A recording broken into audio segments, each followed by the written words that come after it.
Russia's president is demanding an apology from the Netherlands today over the treatment of a Russian diplomat who was allegedly attacked and forcibly detained by police in The Hague.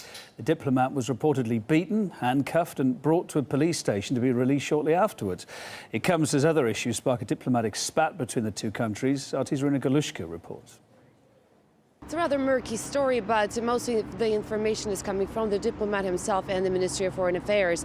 According to the diplomat, his home was he was accosted by several uniformed men, armed men who have forced their entry into his house.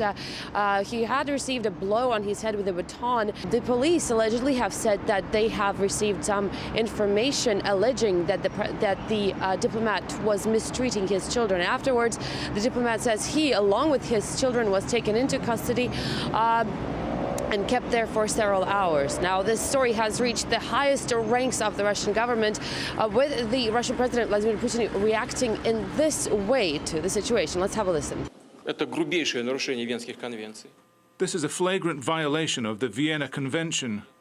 We are awaiting clarification, an apology, and punishment of those responsible.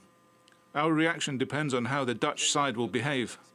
And of course, you can imagine that the Ministry of Foreign Affairs of Russia is also outraged. In fact, they have given the Netherlands until 6 p.m. Moscow time to provide adequate explanations to the situation.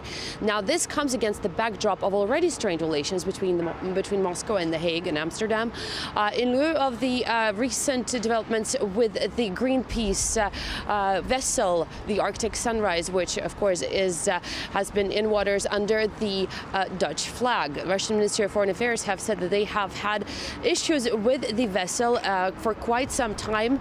It was arrested at the end of last month in the Arctic waters, in the Russian Arctic waters, and all 30 people on board the vessel have been charged with piracy. The Netherlands have requested that Russia release the Greenpeace activist and the crew of the vessel, but it doesn't look like that is going to be a likely development anytime soon. So the relations between the two countries are rather strained, and this recent development doesn't look very promising in that area.